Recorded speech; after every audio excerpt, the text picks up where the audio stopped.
Is not appropriate for this next effect. And this effect is one that I don't do very often. Because it's geek magic. Familiar with geek magic? It's a little bit gory. Back in the day, back in the carnival days, back way before these kids were born, carnivals they would take big spikes and pound it up their nose. They'd lay on beds of nails. David Blaine's famous for geek magic. You know, he would have himself frozen in a block of ice. He would hold his breath for unbelievably long lengths of time. Harry Houdini from the area used to get himself shackled, nailed into a box, and thrown into a river. The difference with geek magic is you're not sure if it's real or if it's fake.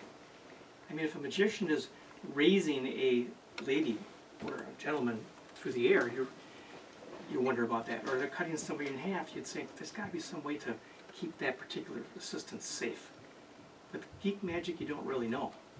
So tonight, for your entertainment, not my enjoyment, I'm going to impale myself with a needle. Oh. I don't want to watch this. Now, interestingly, we talk about needles. Every night on the news, you see somebody getting stuck in the arm with a needle for COVID shots and flu shots, right? That's the worst way to convince somebody to go get a COVID shot, is by watching the needle go in an arm. When I was in the military many, many years ago, I was in the Medical Service Corps.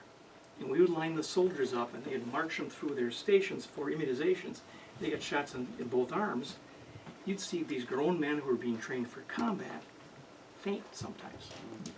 When I was young, polio was a big deal, and they would, in school, we'd line up for our polio shots. And they would screw the needle onto the tube and they would inject you.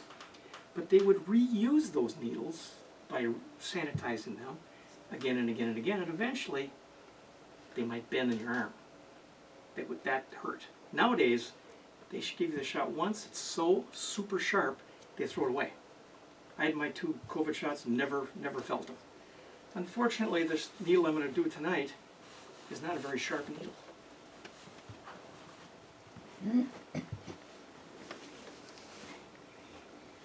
Again, geek magic. You kind of wonder, am I really doing this or not?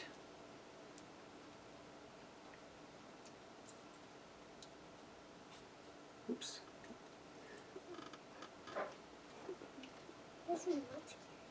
What? Who's the little girl in the back row?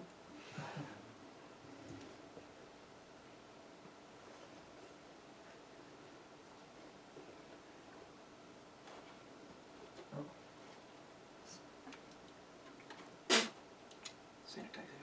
Read that on the internet.